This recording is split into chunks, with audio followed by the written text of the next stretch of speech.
సంగారెడ్డి జిల్లా సదాశివపేట పట్టణంలోని Saint Antony's high స్కూల్లో శనివారం ఇన్వెస్టిచర్ సెరమనీ వేడుకలు ఘనంగా నిర్వహించారు. ఈ కార్యక్రమానికి ఎమ్మెల్యే చింత ప్రభాకర్ మరియు ఆంటోనీస్ విద్యా సంస్థల చైర్మన్ ఆంటోనీ రెడ్డి పాల్గొన్నారు. మార్చ్ పాస్ట్ తో విద్యార్థులు ఎమ్మెల్యే చింత ప్రభాకర్ కు ఘనంగా స్వాగతం పలికారు. అనంతరం జ్యోతి ప్రజ్వలనతో కార్యక్రమాన్ని ప్రారంభించిన ముఖ్య అతిథులు. ఈ సందర్భంగా పాఠశాల యాజమాన్యం ముఖ్య అతిథులను ఘనంగా శాల్వాతో సన్మానించారు. అనంతరం నూతన విద్యార్థి మండలిలో ఎన్నికైన విద్యార్థులకు ఎమ్మెల్యే చింత ప్రభాకర్ మరియు సెయింట్ ఆంటోనీస్ విద్యా సంస్థల చైర్మన్లు ప్రమాణ స్వీకారం చేయించారు. అనంతరం ఎమ్మెల్యే మాట్లాడుతూ విద్యార్థులు విద్యార్థి దశలోని నాయకత్వ లక్షణాలను ఏర్పరచుకుంటే భవిష్యత్తులో ఉన్నత శిఖరాలకు చేరుకుంటారని, కావున విద్యార్థులు క్రమశిక్షణతో కష్టపడి ఇష్టంతో చదువుకొని ఉన్నత శిఖరాలు అధిరోహించాలని కోరారు. ఈ కార్యక్రమంలో మున్సిపల్ చైర్పర్సన్ అపర్ణ శివరాజ్ పాటిల్, పాఠశాల ప్రిన్సిపాల్, వైస్ ప్రిన్సిపల్, ఉపాధ్యాయ బృందం మరియు విద్యార్థులు పాల్గొన్నారు.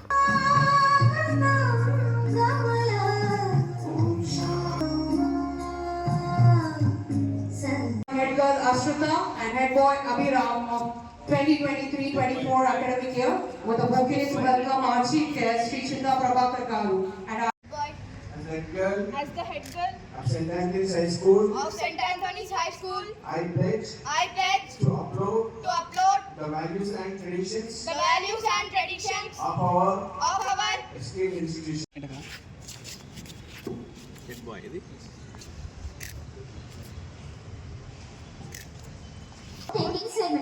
ముందు తీసుకురావడానికి ప్రయత్నం చేస్తుంటారు. అంటే లీడర్షిప్ క్వాలిటీస్ నేర్చుకుంటున్నారు.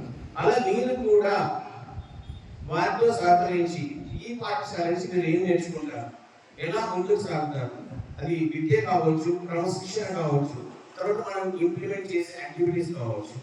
అది ముఖ్యంగా తీసుకున్నట్లయితే ఈ సంవత్సరం స్పార్క్ ఇంగ్లీష్ గత 4 సంవత్సరాల నుంచి చేస్తున్నాము. బట్ ఓన్లీ కొన్ని క్లాసులు చేసాము. బట్ ఈ ఇయర్ నుంచి ఫస్ట్ క్లాస్ నుంచి స్పార్క్ ఇంగ్లీష్ ప్రోగ్రామ్ ఏదైతే ప్రపంచంలో 13 యూనివర్సిటీల నుంచి సైంటిఫికల్ గా ఐడెంటిఫై చేసి రీసెర్చ్ చేసి ప్రూవ్ చేసిన ప్రోగ్రామ్ అది. ఇక్కడ ఎలాంటి టీచర్ మీకు ఉండదు, ఓన్లీ సిస్టమ్ కంప్యూటర్ ముందు కూర్చొని ఇండివిజువల్ నేర్చుకునే లాంగ్వేజ్. మీరు ఎంత ఎక్కువ నేర్చుకుంటే అంత బాగా మీరు మీ జీవితంలోకి పోవాలగలుగుతారు. ఎందుకంటే ఆ లాంగ్వేజ్ ద్వారా మనం ధారాళంగా ఆలోచించగలుగుతాం, మాట్లాడగలుగుతాం, రేపు ఒక గొప్ప లీడర్ కాగలుగుతాం. సో అలాగే తీసుకున్నట్లయితే అడ్వాన్స్ కోర్సెస్, స్కూల్లో అడ్వాన్స్ కోర్సెస్ ఈరోజు computers and coding, artificial intelligence, database analysis, అతి ముఖ్యమైనది ఫైనాన్స్ అండ్ లిటరసీ. ఈరోజు చాలా విషయం చాలా ఇంపార్టెంట్ ఫైనాన్స్ అండ్ ఈ ప్రోగ్రామ్స్ మీకు ఎందుకు ఇస్తున్నాం అంటే దీని గురించి కూడా మీకు అవగాహన ఉండాలి.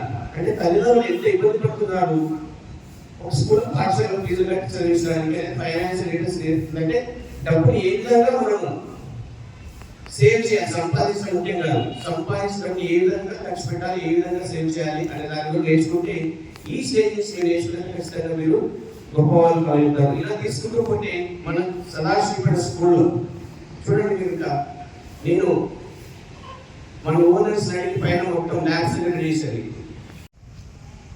మేనేజ్మెంట్ కాంపొనెంట్ గారికి, సదాశివపేట పట్టణ ప్రథమ పూర్ణాలు అపర్ణ శివరాజ్ పాటిల్ గారు, నా హృదయపూర్వక నమస్కారాలు. ఈరోజు ఈ క్యాప్టెన్స్ ఈ లీడర్షిప్ విషయంలో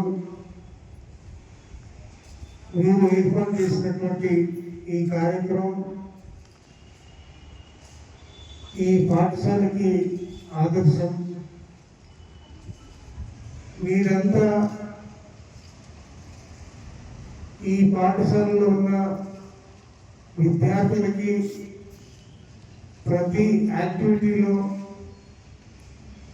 ప్రతి కార్యక్రమం నిర్విఘ్నంగా చేయటంలో మీ వంతు పూర్తి సహకారం, మీ లీడర్షిప్లో ఈ స్కూల్ భవిష్యత్తునే కాకుండా మీరు బయట కార్యక్రమాలు, ఇంట్లో ఉన్న కార్యక్రమాలు అన్నింటిలో కూడా మీరు మొత్తం నైపుణ్యంతో ఓ పేరు తెచ్చుకోవాలని చెప్పి హృదయపూర్వకంగా మనస్ఫూర్తిగా మిమ్మల్ని అభినందిస్తూ ఈ కార్యక్రమంలో నన్ను బాగా పంచుకునే అవకాశం కల్పించిన ఆంటోనీ రెడ్డి గారికి నా హృదయపూర్వకంగా శుభాకాంక్షలు. ఈ ప్రతి కార్యక్రమంలో కూడా మా వంతు మేము ఎప్పుడు సహకారం అందిస్తూ సెయింట్ ఆంథోనీ స్కూల్ అంటే ఒక చక్కటి పేరు కొద్ది రోజుల్లో సంపాదించుకోవడం చాలా ఆనందంగా ఉంది. మరి మా సదాశివపేటలో సెయింట్ ఆంథోనీ స్కూల్లో చక్కటి విద్యను నేర్పుతున్నారు. ఆ స్కూల్లో అడ్మిషన్స్ కావాలని చెప్పి చాలా మంది వచ్చిన అడగడం జరిగింది చాలాసార్లు. మరి అతి కొద్ది కాలంలో ఇంత చక్కటి పేరు తెచ్చుకోవడం చాలా సంతోషం. అది మా సదాశివపేటలో ఈ విద్యను నేర్పిస్తున్నందుకు మాకు చాలా ఆనందం ఉంది. మన జిల్లాలోనే సెయింట్ ఆంథోనీ స్కూల్ చాలా చక్కటి పేరు తీసుకొని వచ్చి ఎన్నో విద్యా సమస్యలు పెట్టడం జరిగింది. మరి వారికి నేను ప్రత్యేకంగా అభినందిస్తున్నా. ఇట్లాంటి ఇంకా స్కూల్స్ పెట్టాలి. మరి విద్యను అభ్యాసిస్తే తప్పకుండా ఏదో వాళ్ళ కాళ్ళ మీద వాళ్ళు నిలబడవచ్చు. చిన్నగా ఒక ఎగ్జాంపుల్, నా జీవితంలో ఒకటి మర్చిపోయినటువంటి సంఘటన జరిగింది. నేను 96లో ఒక తెలుగులో పనిచేస్తున్నప్పుడు మా బంధువుల ఇంటికి వెళ్ళడం జరిగింది. వాళ్ళు చదువుకునే స్థాయిన వాస్తవంగా డబ్బులు లేవు. ఆ రోజు ఈసీ ఒక కాలేజీలో సీట్ కావాలని అడగడం జరిగింది. ఆ పిల్లోడు అప్పుడు ల్యాండ్ లైన్ ఉండే కలిపి మాట్లాడాలని చెప్పడం జరిగింది. మాట్లాడితే సిరిసిల్లాలో ఒక కాలేజీలో ఇంజనీరింగ్ కాలేజీలో నేను సూరాజ్పాటి 3,000 సీట్ ఇస్తామని చెప్పడం జరిగింది. ఆ పిల్లోడు పోయి అక్కడ సిరిసిల్లాలో కాలేజీలో ఎంతో మంది పెద్ద స్థాయిలో వెళ్ళి సెంటర్ ఆంథోనీ స్కూల్లో కాబట్టి మంచిగా చదివిస్తారు, చదువుకుంటారని చెప్పి ఆశిస్తూ ముగిస్తుంది. మరిన్ని అప్డేట్స్ కోసం మా ఛానల్ని సబ్స్క్రైబ్ చేయండి.